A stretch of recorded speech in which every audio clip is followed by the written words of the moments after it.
And now, it's time for another Dice Tower review with Tom Vasel. Hey folks, I'm Tom Vasel, and today we're taking a look at a small game from Oink called 9 Tiles Panic. This is a game in which you're going to have 9 tiles, aliens are invading Earth, or whatever, and you are placing these 9 tiles down to make a grid that matches 3 characteristics. Here's how it plays.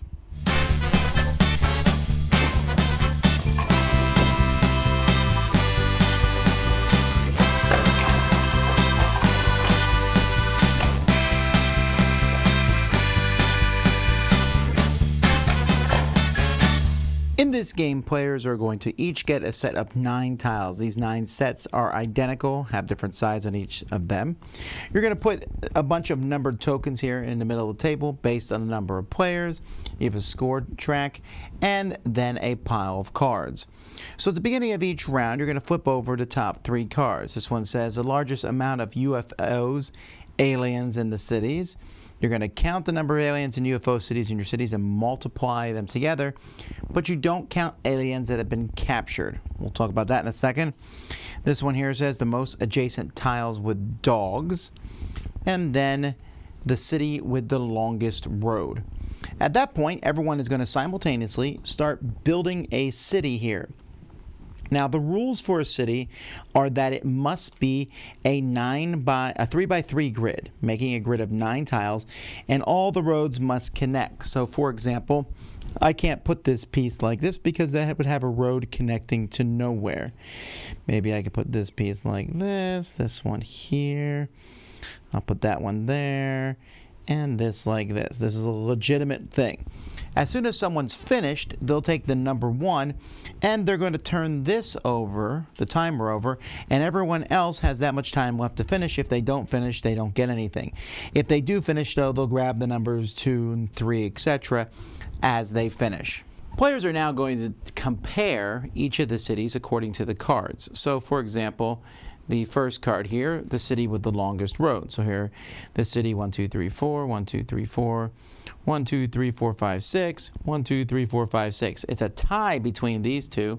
So the person with the lowest number is going to be the one to score points. And you're going to score points on the score track equal to the number of players. So let's say it was a 3-player game. You would get 3 points. And then this player would get 2 points, and this player would get 1 point. If you don't finish your thing, you get no points at all. The next one here, the most adjacent tiles with dogs. So you count your biggest grouping of area with dogs. So here's 3 dogs. They're not adjacent at all. Here we got a group of 3 dogs together, and here we have 2 dogs, 1 dog. So this player would get it first. So again, 3 points, 2 points, and 1 point. And then finally, the largest number of UFOs times aliens in your city. So here we have 2 UFOs, and we have 1, 2, 3 aliens. Although the rule says here that captured aliens don't count. And many of the cards in this game talk about captured aliens, and that would be where aliens and agents are on the same connected road, and the agent is facing the alien. So, for example, this agent here then would capture this alien. So that one doesn't count. But I have 1, 2 that alien's captured. So I have 2 times 2, so that's 4. Here I see 1 spaceship, and I have 2 aliens. So 2 times 1 is 2.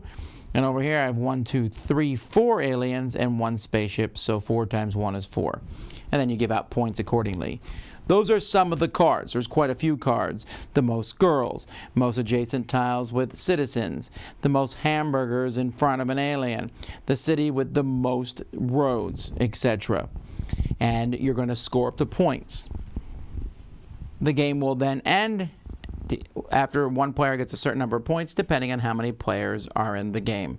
That's how you play. I'm not usually impressed with Oink Productions, but this one's pretty good. All the tiles are really nice. They're different colors. They're fun little icons on them. The aliens, which I'm kind of surprised they're called aliens and not ghosts, but that's probably because Pac-Man might come after them then. The only thing I'm not a fan of is I don't really like these scoreboards, which are made up of different things. But honestly, everything fits nicely in the box. It's good quality.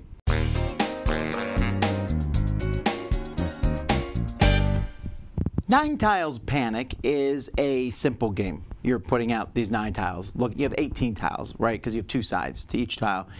Putting them out there, trying to match these 3 different properties from the cards.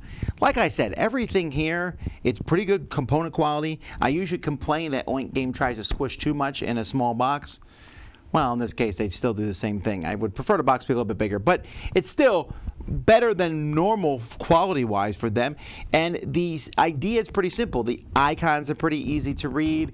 The alien theme is ridiculous, but silly and works there. Hey, aliens are going for hamburgers. Hey, Men in Black are chasing the aliens. Got it. I like it. All right.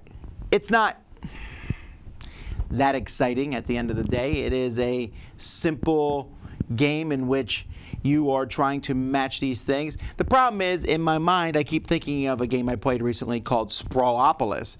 Sprawlopolis, which is a 1 to 2 player game, is a game in which you are also building a grid and really thinking about meeting this criteria and trying to score points. This does the same thing but adds a timer in, which means you're likely not going to get it as nice as you want it to get. You also have a very small thing. Yes, there's 18 tiles, but there's only so many different ways to build it. Like, I sat there for a long time and said, how many different roads can I build in a town? And I came up, I think, with 5 was a number I could come up with. And that's thinking about it for a while. In the game itself, you're better off throwing something together and grabbing an earlier number. You might get some points that way, especially if you tie somebody else for just one of the characteristics. And you force everybody else to have only a minute left in their own. So it's an amusing game. I found it to be entertaining for a brief couple times, but it's also a forgettable game. It's a game where I was like, that was fun, good for a lark. But again, these are small little games. Maybe you want to have one of these that you can travel with. Oink Games usually are fantastic or pretty terrible sometimes.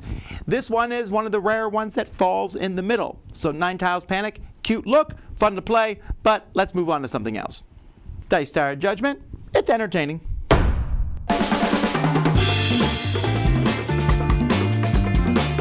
Thanks so much for watching another Dice Tower video. If you enjoy our videos, subscribe to the channel for more fun, comprehensive board game coverage. Also, consider joining us at one of our events.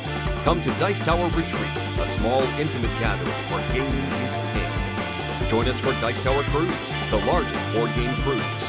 Attend Dice Tower West in Las Vegas for gaming fun on the West Coast, or Dice Tower East in Orlando in sunny Florida. Dice Tower Conventions, the friendliest gaming conventions on Earth. I'm Eric Summerer, and you've been watching the Dice Tower.